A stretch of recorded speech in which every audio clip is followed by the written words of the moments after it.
In a world with entirely too many shows about cars, this is another pointless automotive podcast. Welcome back to another Pointless Automotive Podcast. Chadwick and... Oh, Missed his line. He missed the teleprompter's broken. I'm Ron Burgundy. I'm not Ron Burgundy. I am Frank James Harrington the It fourth. took a while to answer that. He's like, "Oh, Did you figured ever it out. good I'm not underrated Ron car Burgundy." movie? By the way, did you ever watch Jackie Chan's Who Am I? Is it the one where he has the Evo? I thought it was an FTO. Oh no, he has both. He has an Yeah. Evo and then he steals an FTO later. Yeah, his car is Yes. the Evo. Yes, great Yeah. movie. Good, very good movie. Now I he's haven't like seen it. He's like a car guy too, which is kind of cool. A lot of people don't know that. Yeah, he's a car guy. He's a hardcore. Just leave it at that. Yeah, he's a human. He has Anyway. interesting beliefs. I also have interesting beliefs. Chadwick has interesting beliefs. And what are some beliefs that we're going to talk about today, my friend? I don't know about maybe beliefs. So Oh, it's beliefs. do you guys know the cycle of what was once not cool becomes cool again, usually, and that's how it works. And I'm thinking, you know what's going to become cool again because it's becoming kind of rare? The minivan. Ooh, speaking my language. Sour taste for some, but honestly, functionally, let's be honest, the minivan kind of did it all. And today, guys, we're going to present a question to you guys. Well, not even a question, really a firmly held belief, like Frank said. Mhm. We do believe minivans are going to become cool again. Brace yourself. How have they not? Exactly. Honestly, if you're talking, That's our argument. If you're talking to, okay, all right, I'm gonna couch this here for a second, and then I'm gonna let you run with your thesis here. But I'm gonna present my own little thesis here real quick, which is if you talk to pretend car guy, all minivans are garbage and they should not exist and they should be wiped off the earth. Actual car guy is like, there's a place for minivans. You can make a minivan really cool. There have been really cool minivans, and in the future there's going to be some current minivans that will be like modified and be really dope. And that is my overarching thesis, is that like fake car guy says suck it minivans. Real car guys are like, minivans are dope. Which is, I think that's perfect for today, a snapshot of today. But we go back to the 90s, the mid to late 90s is kind of peak minivan time when they were roaming the earth in greater numbers. The minivan in that time, and it's kind of pushed upon us, was a joke, right? It was the CUV. It was the CUV of now, was the minivan of then. But it wasn't even that. It was like forced upon folks. So automotive enthusiast ranks would like put that way down the list. And it was a telltale sign of a man bereft of automotive freedom. He was stuck. He was stuck transporting large volumes of children to and from extracurricular activities. That's what a minivan represented, right? You didn't have a sports car. You were in there with 8 kids. Some of them not yours, so the questionable activities. But anyway, well, how questionable? You're like, they might be mine. I don't know. There's been no tests, but I got all these seats. Let's just jam this fucker full. Exactly. But, so the other reason I want to talk about this is I did say minivans have become rare, and you know why that is, Frank? There are 4 minivans currently being made. That's wild. 4, dude. And I'm gonna lay them on you and try to keep the camera above your pant line because I know how hot you get over minivans. We have I'm gonna lift this table with my hands up here. Lifted minivan like you had, right? Yeah, but Toyota Sienna, Chrysler Pacifica, which was some weird, ugly ass crossover SUV back in the day. Remember that? It was like super wide. I don't know. I miss a town and country, but Kia Carnival and the Honda Odyssey. That's it? That's it. 4 minivans you can buy today. In 1998, Frank. What if it was 1993? What? If it was 1993, how many minivans? I don't expect you to have a real answer here, but how many minivans were available on the market in 1993? So probably 20. So I went with 98. I actually have hard numbers. Oh, boy. I come to these meetings prepared. And hard.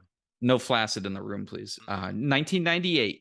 1 out of every 12 vehicles being purchased new was a minivan. Dude. What? How is that possible with only a roster of 4 today? Here is a list, Bring it. and it's all pretty much heavy hitters. We have the Dodge Caravan. Yep.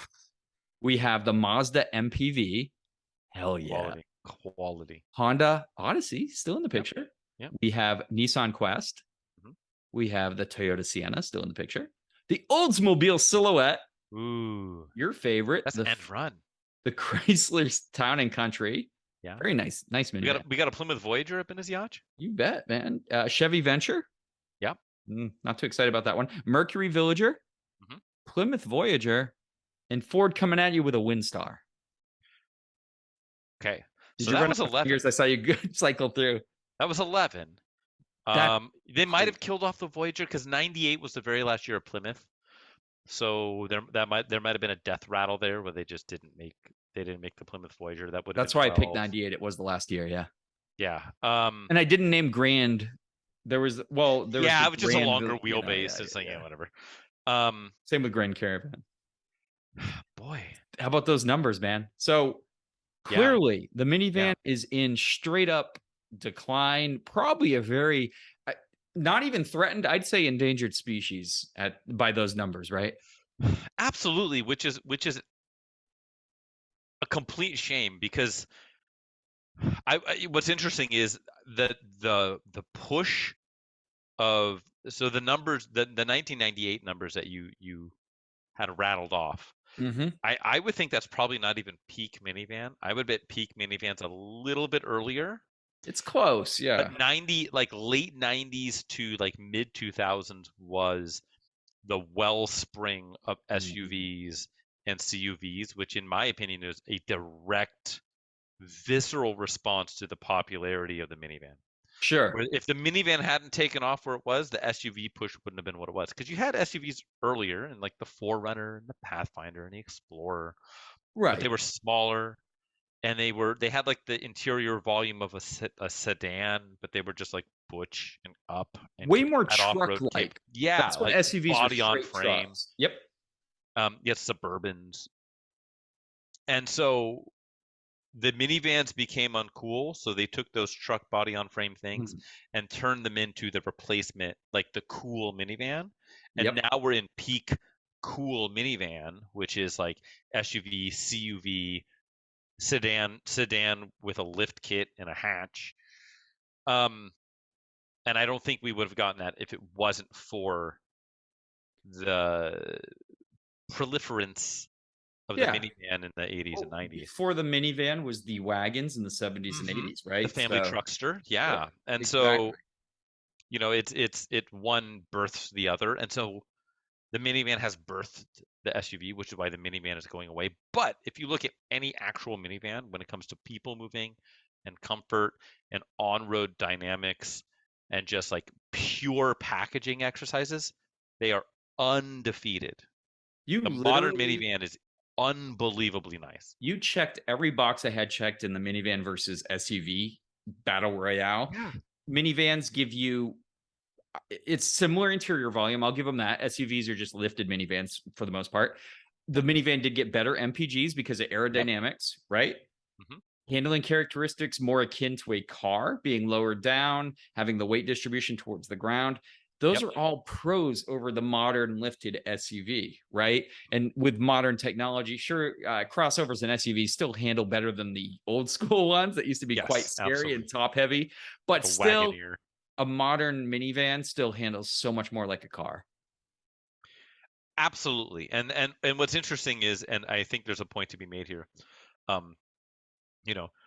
You said that a modern SUV has about the same interior volume as a modern minivan, which is probably true on paper, or at least comparable. Maybe a minivan has like a 10% bump, but the usable interior volume and space with like modern minivan have like flat seating, and like the seats are like super easy to come out, which is like you try and take the second row out on a modern SUV, and it's like you'll get an airbag deployed in your face. It just doesn't work. Right. Versus like the Swiss Army knife edge of a modern minivan is incredible. And so the more like the interior volume might be comparable, but the usable volume purely around packaging on a modern minivan is just like incredible. Like it was the minivan Wild. was invented in the 80s, and there's some like refining versus refining versus refining, and so now you have really you have what realistically the Sienna and the Odyssey is like the two standard bearers in the space, and that's kind of it. Like the Pacific is old and unreliable, and there's like a class action lawsuit, and the Kia is a Kia, and so Yeah, I don't know. those are the two segment leaders for sure, and they've been around since the dawn of minivans pretty much. So it's interesting, but I mean, dude, these things you used to see them like that was it. Everyone Yep. drove a freaking minivan, and I'd probably agree with you. I'd pick 98 because it was kind of like the probably right where the numbers are pretty high, but mid 90s everyone had minivans, whereas even in 1990 not many people had minivans. Yeah. It's like it was kind of you had your Isuzu Oasis, and you had your like every like when Pontiac Isuzu Transport. Yeah. It was, absolutely. Yeah, you had Cool. your Lumina MP, like your Lumina, was it MPV, LRV?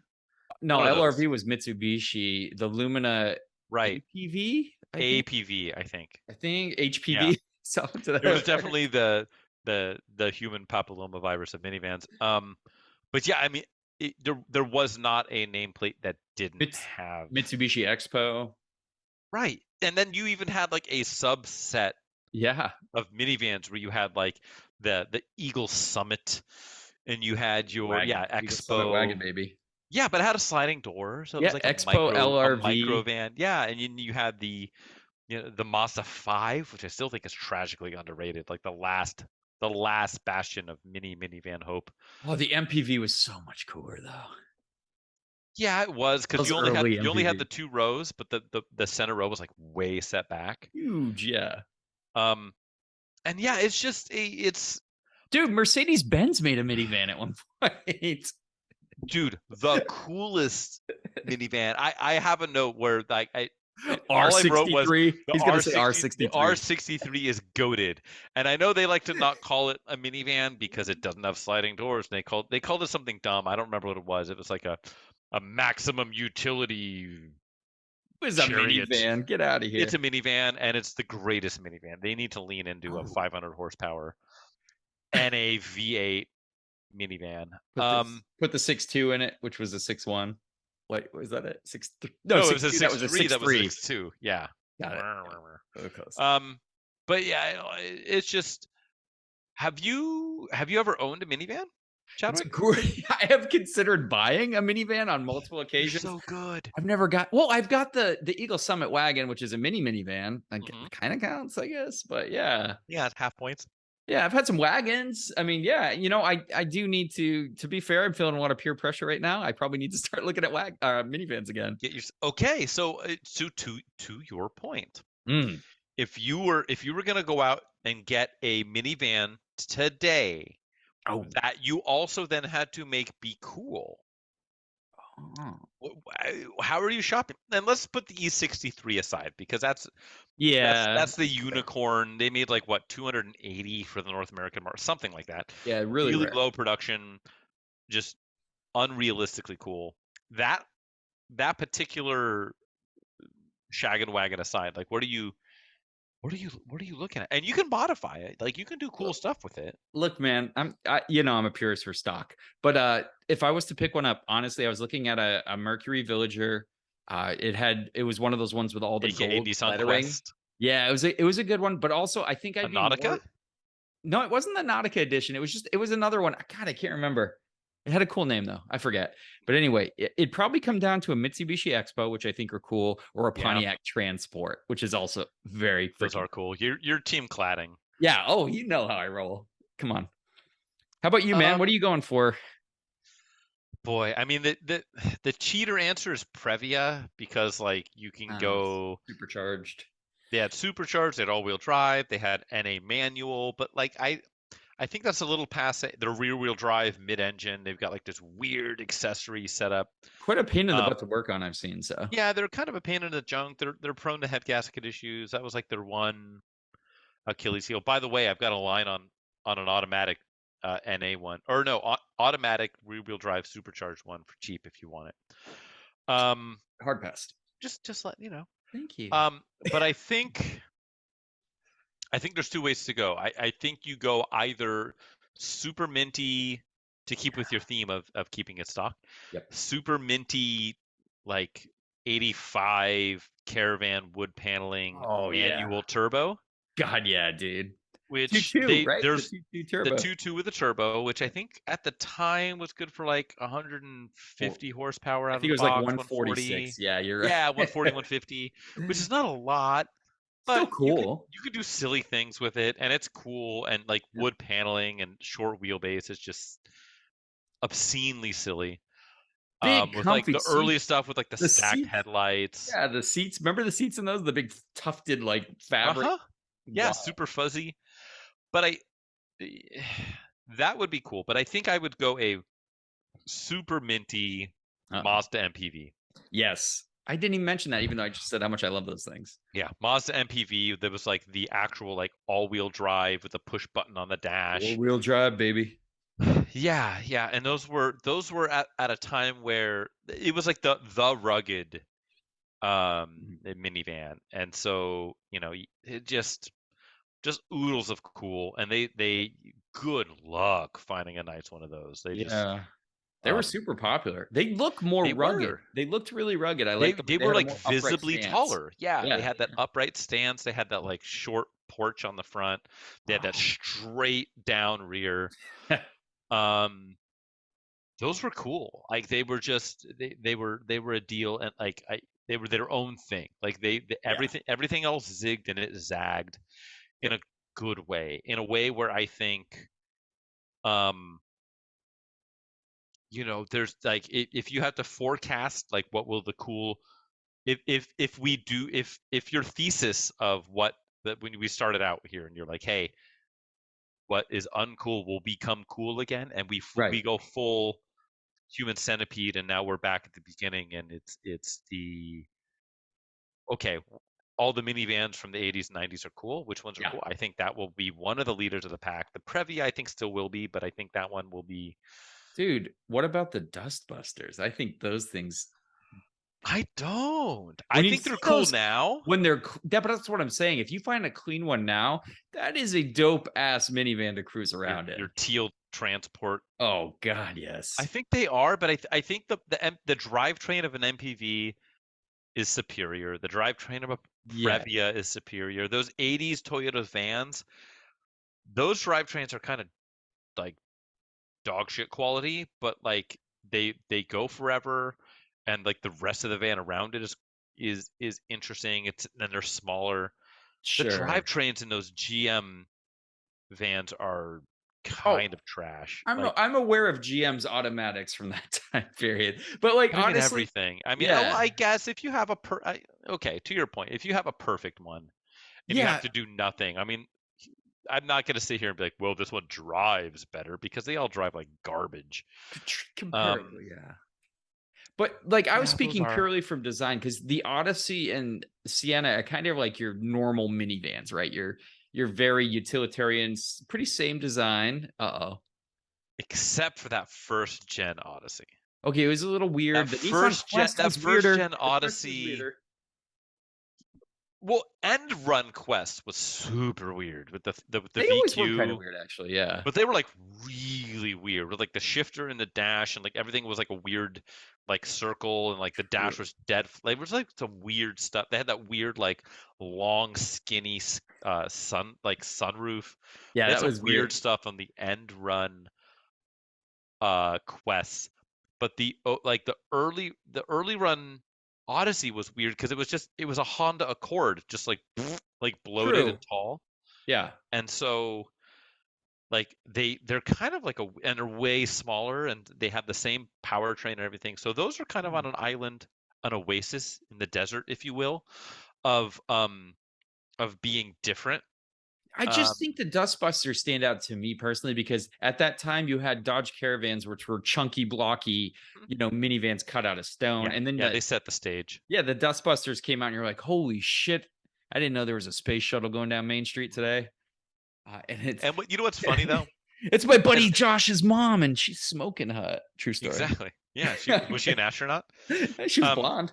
Yeah. Well, it's Close enough. apparently yeah. Sure. Apples Um. and apples. I don't know where to go from here. But the space. Let's shoot the moon. So what was interesting was in period, people like sharded all over those. Like they were like way too wedgy and like they Mostly were children. Yeah. and they well true. And then had like the long like the like infinity dash because Oh of like how god. sharply angled the windshield was, and they had those weird like a pillar like pieces of glass because otherwise you couldn't see out of it, and Right.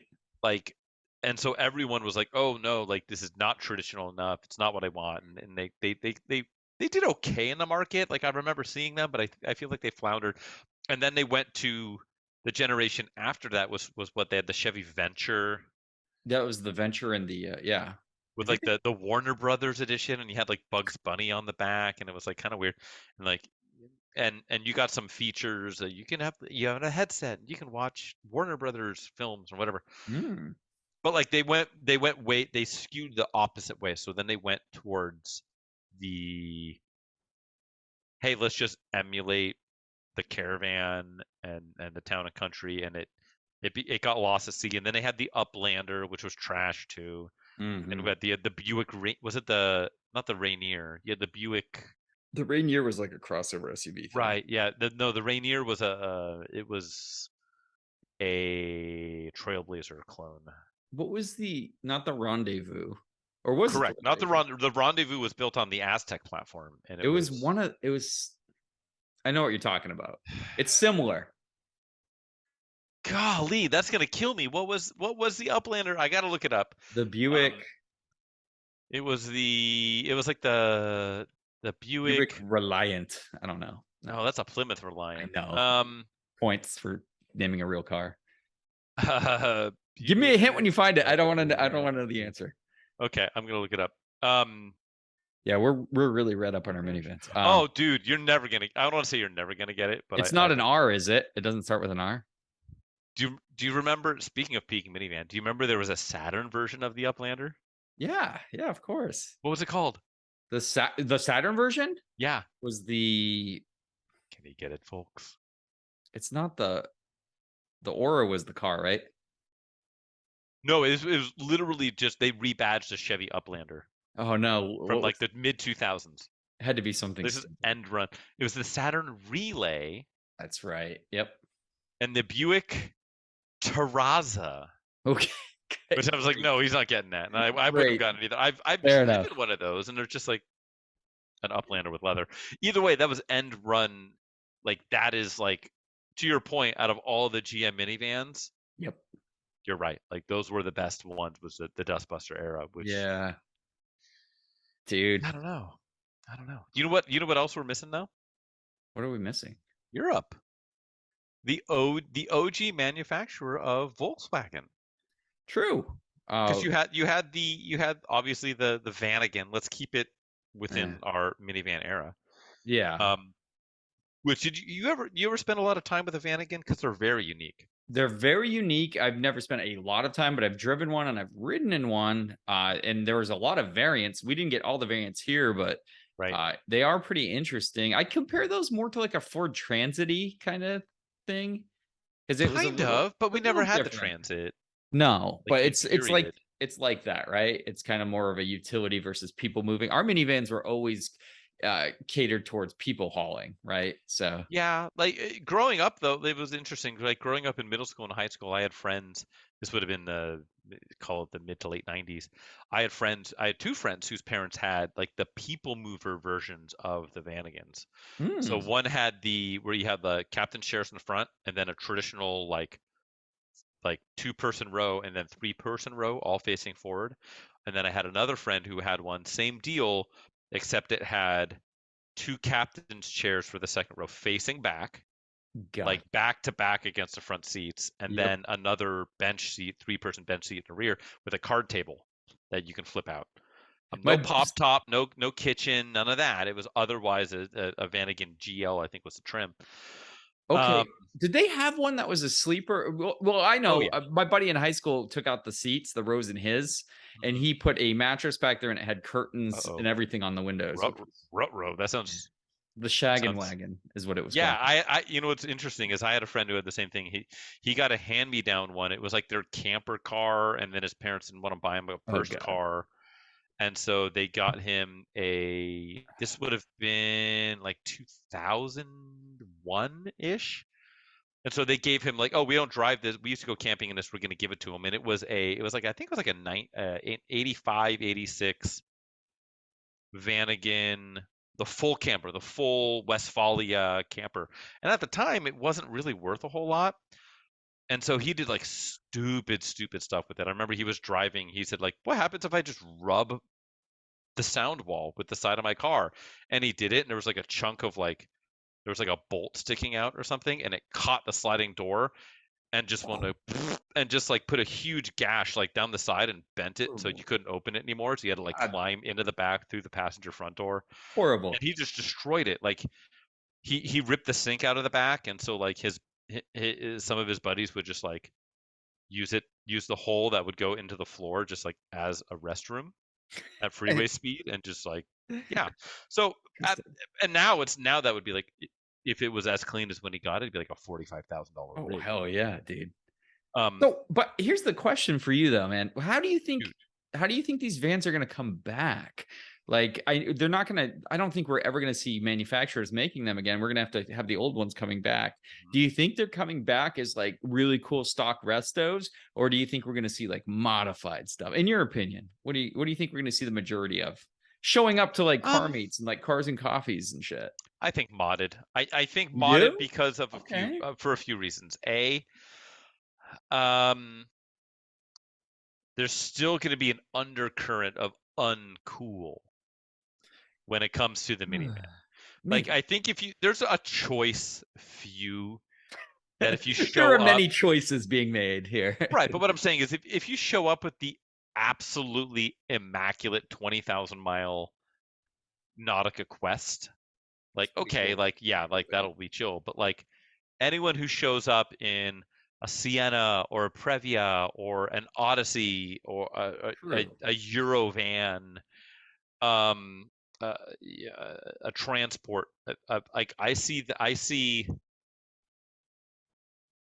So the only way that I see a lot of these hanging on to being in nice condition are they're going to be like the mid to low level ones that the only reason they existed is they got parked in grandma's garage and grandma stopped taking the kids to school and grandma stopped driving the bingo, and it saw Aw. 10 miles a month, and then she aged out, and then it got put back into the wild, and the wild will buy it and say, you know what, I'm gonna lower it, I'm gonna put it on, you know, whatever, TEs or Panasports or something.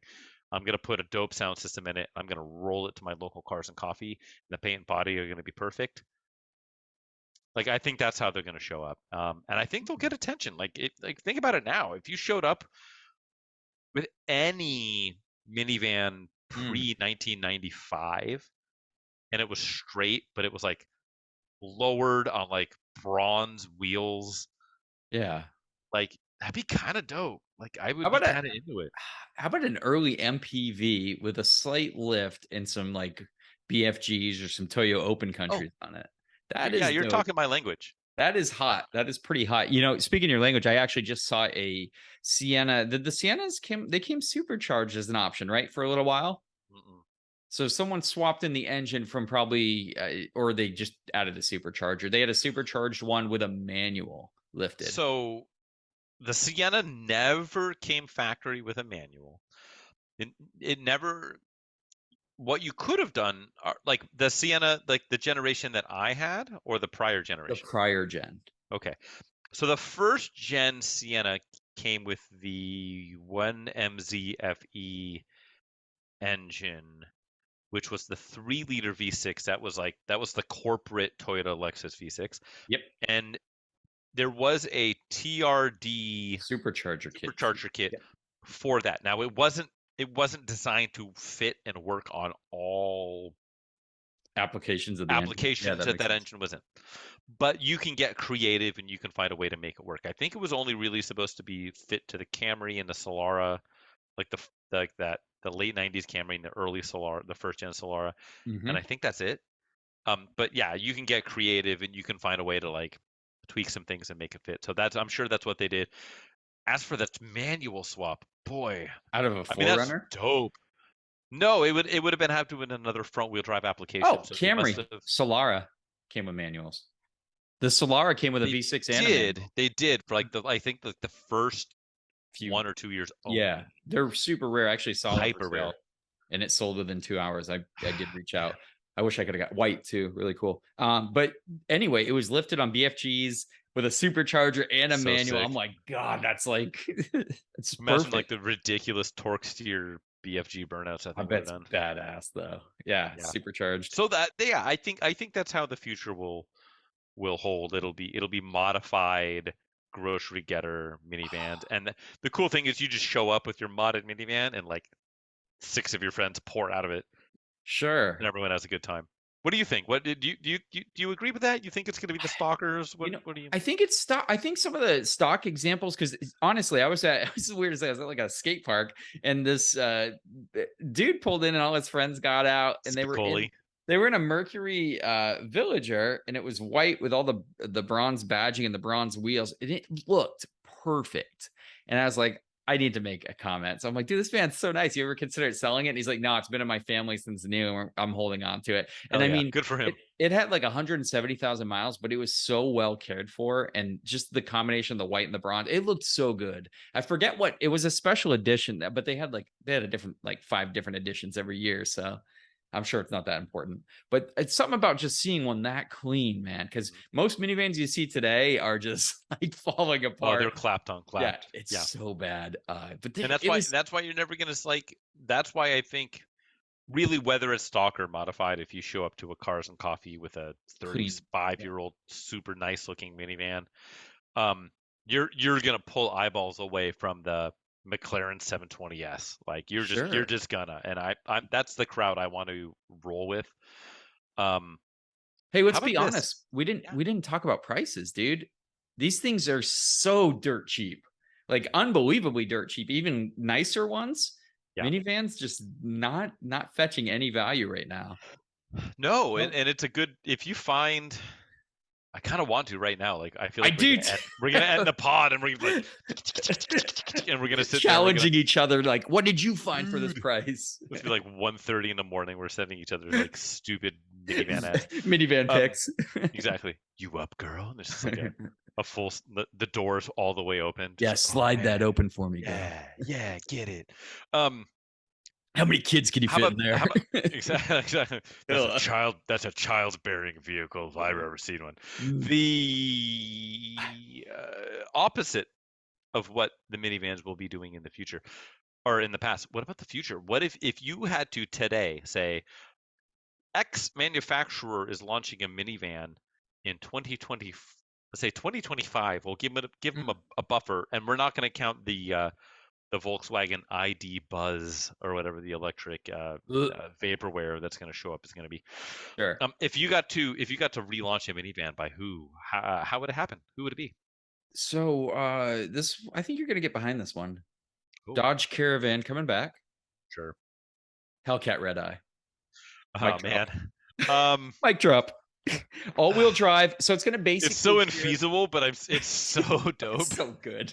So it's going to share the powertrain and engine with, I believe it was the Durango Hellcat. So you could probably swap. I like how you have this dialed up, by the way, like exactly with a textbook answer, and like when we did. This is not rehearsed. I just dropped. I didn't write this down.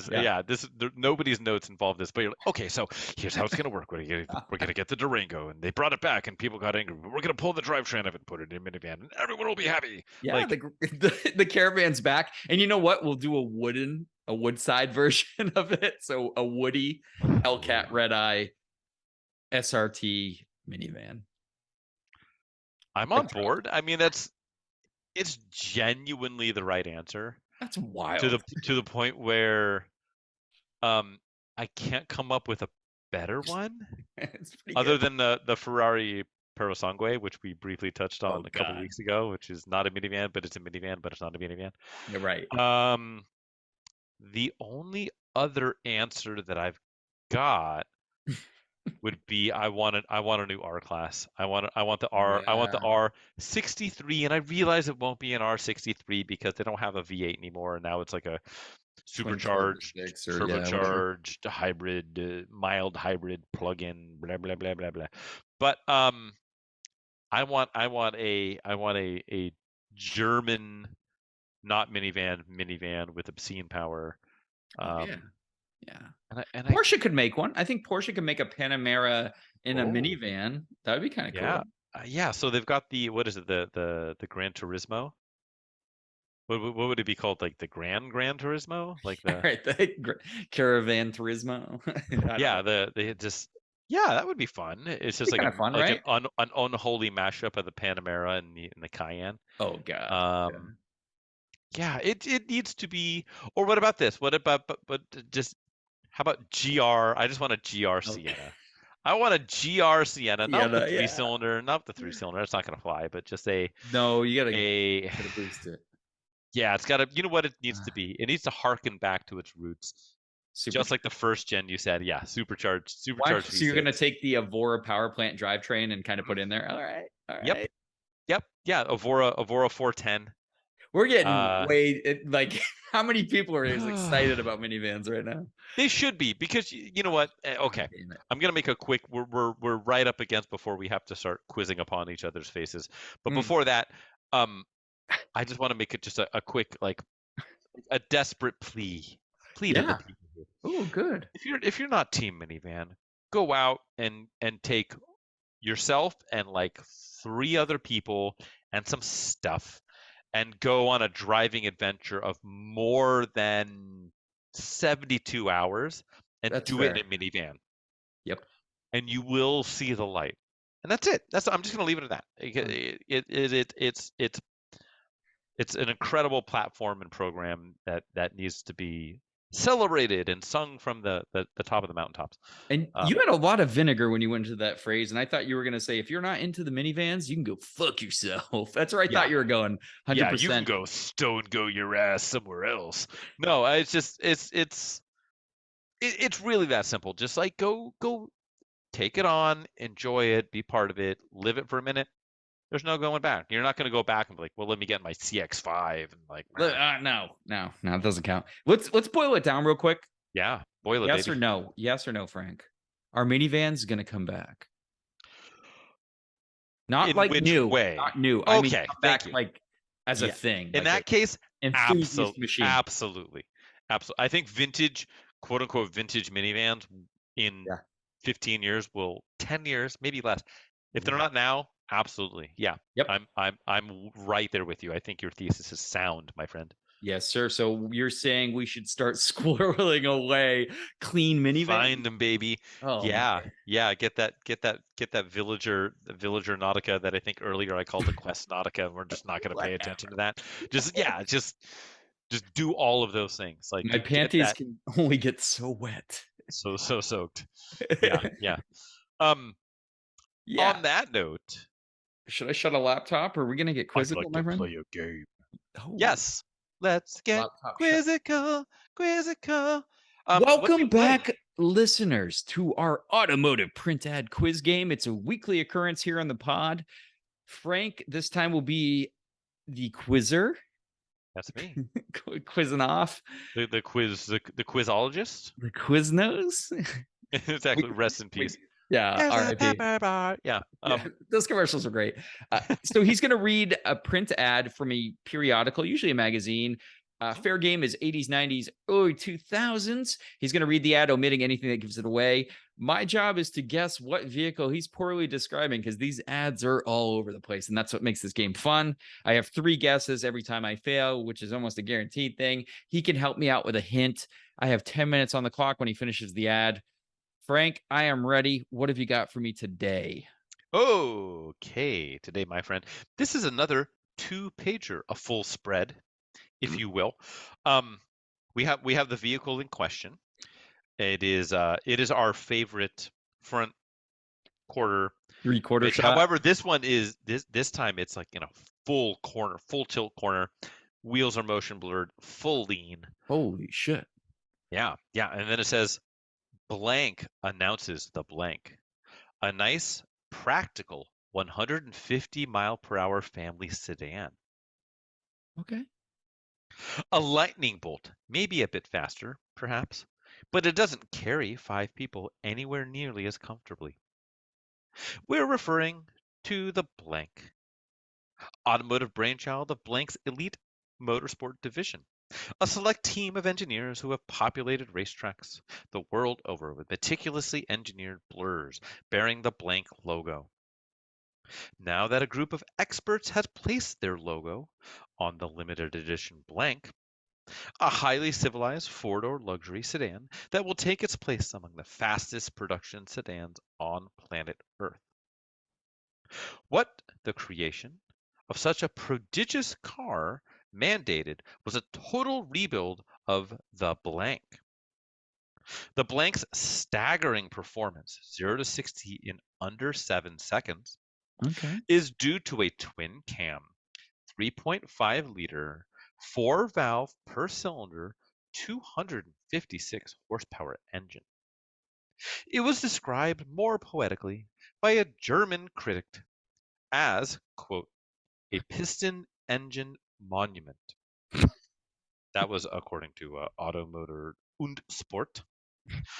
Meanwhile, Blank engineers endowed the Blank with anti-lock brakes to help prevent skids, even in panic stops, wider tires to provide greater traction, and a firmer suspension for the more responsive handling. They then house all of this blistering performance in the luxurious leather confines of a civilized four-door sedan, which leads to both good and bad news.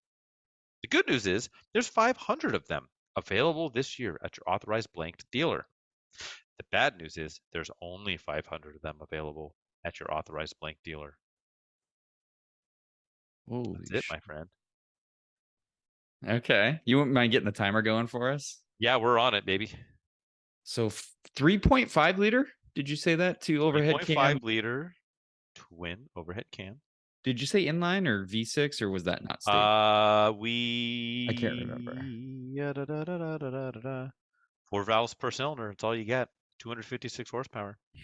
You get no cylinder count, but 3.5 liter. You can use that to your advantage. What was the horsepower again? 256? 256. So this ad to me, God, the limited number, that should be cluing me in pretty easily. So I'm thinking the thing screams, other than what was his name, the fine German lad's quote. I was already picking German vehicles. We didn't get his name, but it was Automotor und Sport. Oh, that's the publication. Okay. Yeah. So I'm thinking German right off the rip, just the way this ad's written, right? And it's a luxury sedan. They really stress that out. So we got something pretty good here. My mind went straight to BMW, and the M5 is where my mind was. Now, limited editions, I don't know, unless it was the first ever M5 and it might have been limited. Don't ask me for the chassis code on that one. Oh, you would, wouldn't you? You made somebody angry. You made I hope so. Do you see what I do have a BMW behind me. Oh God. Oh no. It's an R53, bro. So should I just, I don't think I'm missing anything here. It's definitely German sedan, 256 horsepower. 3.5 liter. Definitely sounds like 80s tech specs to me. Boy, I gotta go with my gut. I need a make, model, and year, not a chassis code. Let's go with BMW M5, and it's going to be the first generation of it. So it's going to be. So what year you running with then? Mid 80s. So I don't want. Is it E28? One of the. That's the second one. There's E34 and E20. See, I'm not going to do the chassis codes. I just, am I right though? E28, if I'm right, that's cool. But let's go with 1980. I want to say between 85 and 88. BMW M5. Final answer. BMW announces the M5, a nice, practical 150 mile per hour sedan. And yeah, it is the E28 Yes. BMW M5, which was launched in North America in 1988. Okay, so that was good. I said that year. The E34 was next. E34 came next, followed by E39, followed by E60, and then it gets all et weird. cetera. Hey, I kind of knew some of the chassis code. You got it. Yes, Yes. you did. I know that's not your wheelhouse, and I recycled this one from the Ken and Rolson episode, which was a couple of weeks ago, because I know he's a BMW honk. Right. And he's a 5 Series lad. He would have crushed and it. this was my extremely easy answer or question. Then when I said, like, I can give you a layup, I can give you a medium, or I can give you a hard, and he, thankfully, to his credit, he went hard. But I know BMW, like 80s 90s BMW, is not in your wheelhouse because it's not a shitty GM product. And so I figured, like, you know what, this might be a better one for you. So hat tip to you. There was a lot of hints in there. Yeah, it was good. I mean, right off the rip, but it was just nailing down the right one was going to be the challenge for me. Yes, and I had what's interesting is I saved it on my phone because that's how I did it. But in like 2 different pieces. So I don't have the one, but like, gotcha. Damn, these things look good, dude. Yeah, E28 is gorgeous. Man, if someone had to pin me down and say you pick an M5 of any era, the right answer is probably E39. My answer might be E28. Yeah. Or E34. I really like the E34. E34 is really good. It's not as big, but it kept the boxy. I know, and like there's something like V8s are great. The V8 noise is sort of undefeated. BMW and inline sixes. Exactly. I'm the same way. Thing. That's a good power plant too. That in the E28, that's a good power plant with that 3.5, and then the following model had a great inline 6, and they were smart to always put a little more displacement and a little more power than the 3 Series inline engines, which is pretty smart on their behalf. Yeah, and just like something as simple as like the E34 M5 with like you had that like between where the license plate was, you had that like blackout panel between the taillights. It just like looks really like good. Little subtle hints. And the E30 like the cool grill wheels and headlights, the quad headlights, I think that was iconic. I still say the E30 was probably still my favorite all around BMW design. I think that 3 Series. So good. Yeah, no, they did that right too. It was the right size. And anyways, we're getting off into the woods about BMW fandom when we're like, neither one of us are hardcore BMW fans. Like, we're not. I can't believe I got those chassis codes. I know it's like not wild. Your deal. I know it, and good job, well done. It's here's a golf clap for you. Should we? How should we choose to celebrate Montfrere? However you want to ingest PCP, which is Project Car Progress. I might sound it. Do you want to go first, or yeah, man, not with the sounding, but with like just talking about Project Car Progress? How thematic. It's a BMW PCP. So the Mini Cooper is wrapped up, my friend, and you can see it behind me. And probably the only color you should get one, British Racing Green. Let's be honest, these early supercharged ones. So the rear bumper, it's a low mileage car, but it was parked in the city for a little while. So the rear bumper is like a sounding board for people figuring out where to park.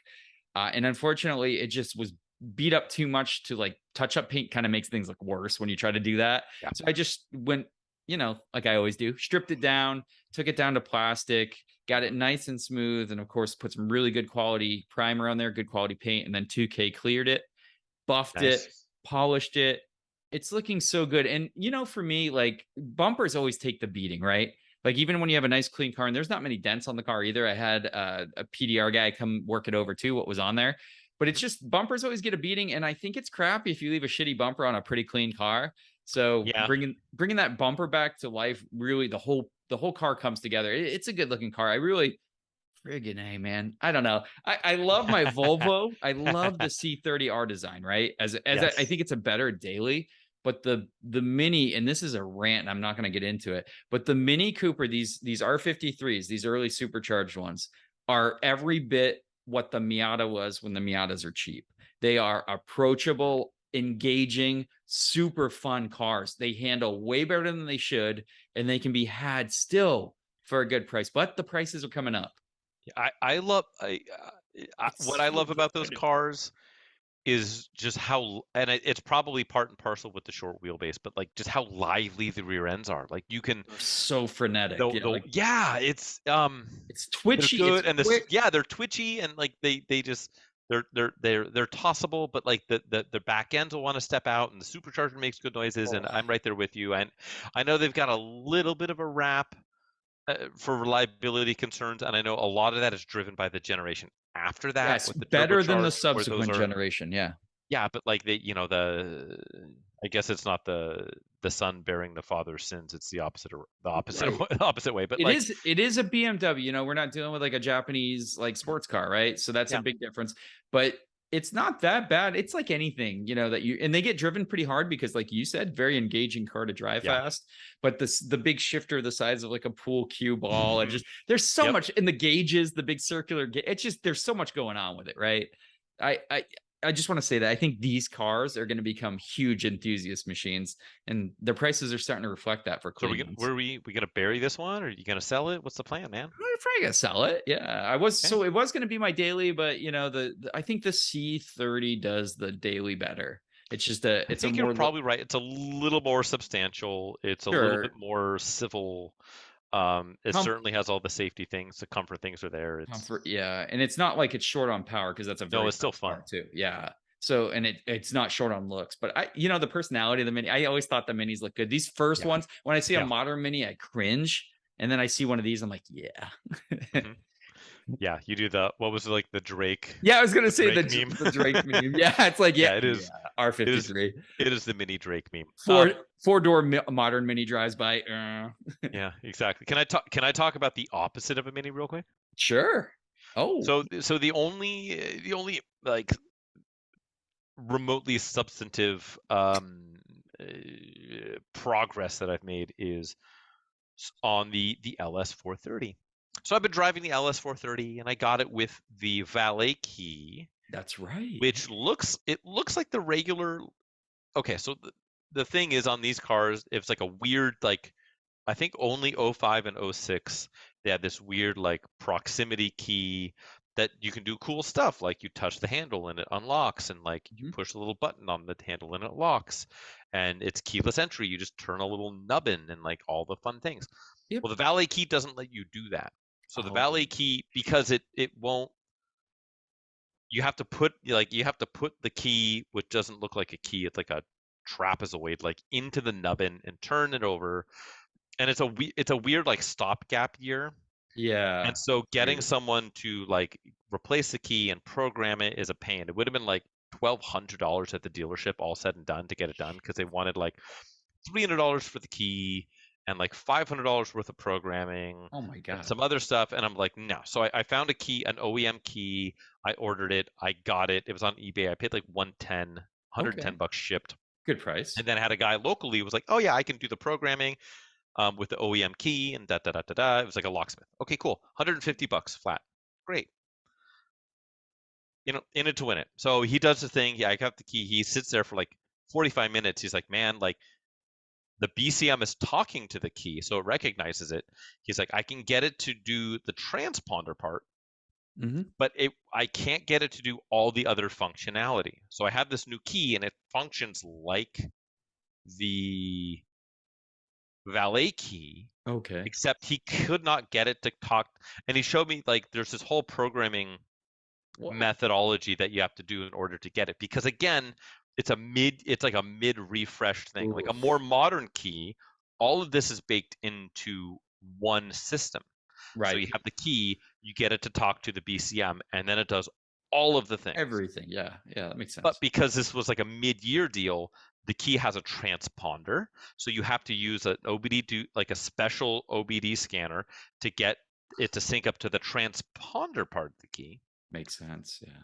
But then, so now that that works, you then have to do a whole song and dance that doesn't involve a scanner and involves a programming, like a hotkey pedal situation programming language, to then get it to sync up to the key for all of the other functionality. And it's something along the lines of, you put the key in, you turn it off, you take it out. You put the key in, you turn it off, you take it out. You do door open, door close, door open, door close. In, turn it on, turn it off, out. In, turn it on, turn it off, out.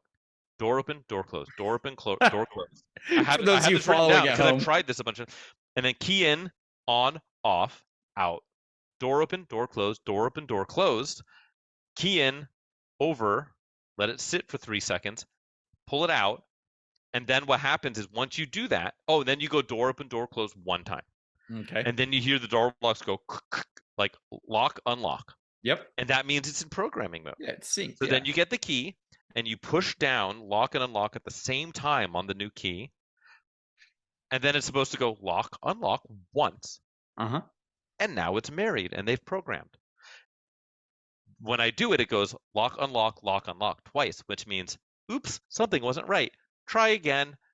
Oh God. Me and this guy have done it 40 times consecutively, and it just won't sync. So but it does the thing. So it's sensing the key. Right. BCM is picking up the key, and so, but who knows, right? Like it just isn't working. And so we noticed when we were doing it that the dome light was like dimming a little bit. And so I look, and the battery in it is not the correct battery. Okay. It looks close. So I say, okay, you know what? The car starts fine. It doesn't seem like there's battery issues, but like sometimes BCMs and security systems and things can get really persnickety when it comes to amperage and voltage and things. Yeah, sure. So I bought a new OEM battery, brought it back to the house, and I haven't installed it yet. That was yesterday. I have the new OEM battery. It was like $200, including a $20 core. So it was $180, and so I don't know. Like this is gonna be my Hail Mary, and then like I really don't want to start like replacing BCMs, and I don't want to take it to the dealership and have them be like $10 of diag at $235 an hour. Like I'm just not doing that. So but I want to be able to just like use my car normally. Like it's not a simple. My Volvo has that. It's a huge life improvement thing, right? Just to be able to get in, turn the knob. You don't have to ever get your keys out of your pocket, like modern car things. But I'm going to send my thoughts and prayers, Frank, and I think all our listeners too, because those are some of the most annoying. It's a Lexus. It's reliable. Problems. Yeah, the car will run forever. It's just that little stupid tech stuff they started to integrate is where it gets you. It's kind of like when they integrated the HVAC system with the audio system. Guess what? You had a crappy, outdated looking audio system and HVAC system forever because you can't do anything about it. Does yours do the Volvo thing where like you turn it on and it has like the little like picture of the car in pixels in the center console and it's like premium sound and it has like an outline of a C30? Yeah, it's so cool. Yes. Mine has the Dolby. So dope. Mine has the Dolby Pro Logic with all the center speakers and stuff. So it's super super cool. But yeah, it's neat. But man, I hear you. That kind of stuff really pisses me off with cars. And there's no workaround. Usually you have to just bite the bullet and. Man, hopefully the battery does it for you, I'm hoping the battery, which would be silly, but like I get it, and I don't know. I really don't want to take it to the dealership because they're going to be like, oh, you tried to do this yourself. Oh, your guy ruined everything. We had to spend an extra 7 hours, and it's all just bullshit. Because it's a Lexus dealership, right? Like it's like they're used to people being lost at sea. Oh, they're good customer service, though. They might be. I hear that the Lexus. They're like one of the top experience ones. is second to none. Yeah. I've just avoided it aggressively throughout my Toyota Lexus ownership. So I'll take it there and hopefully they'll be true to that. Yeah. Let's close this freaker out. I know we said we're going to be quick and we were just as long as we usually are. But... Long duck dong. So just again, guys, thank you for listening in. Yes. This is another Pointless Automotive podcast. You can follow us wherever you listen to your podcast. Please rate and review the episodes. We would like that very much. Give us a little feedback, if you will. We're also on YouTube. APA podcast. You can find us on there. Same with Instagram. Very poor showing there. We need to spice that up a little bit, my man. Yeah, let's put a little more effort. Pump the numbers. Yeah, it's all about the content, bro. That's right. Check us out there. Again, another Pointless Automotive podcast, otherwise known as APA podcast. Frank, where can the good folks follow you for your personal endeavors? Oh boy, they can follow me in bed because I'm getting sleepy and I feel like I'm gonna like just go to bed. So Follow the live stream. don't follow. Yeah, I'm gonna have the bed cam and it's just me sleeping and being creeped After out. hours. Exactly, after dark. And so beyond that, y'all can find me over at the Photographer's Garage, and that's on Instagram. That's on the YouTube, and that's mostly it. And again, a big hat tip for you guys that have been following us along on this shit house of a journey. We're deep into the 80s now as far as number of episodes. I don't know what we're gonna do for ep 100, but we should probably do something. And you guys should probably keep listening, do all the ratings things, and you should probably check out whatever Chadwick is up to. Chadwick, where can the humans be checking up what you're up to? Little old me, if you want to see some 80s, 90s, and miscellaneous crap getting rescued, then restored, and then reviewed potentially, if it makes it that far, you can find me Auto Obsessive Garage on YouTube mostly. I do some Instagram stuff, but that's it. Again, thanks for both of us. Frank, this is so much fun. And I hope our listeners are enjoying it half as much as we are. We will have been doing a good job in making them happy. But we appreciate you guys taking the time to listen to us. And we look forward to seeing you. Well, maybe seeing you. I don't know how that works, but they'll be seeing being us in your ears on the next episode. I meant that in the creepiest way possible. Well, thanks again, guys. As always, take care. Bye-bye. Thanks, guys.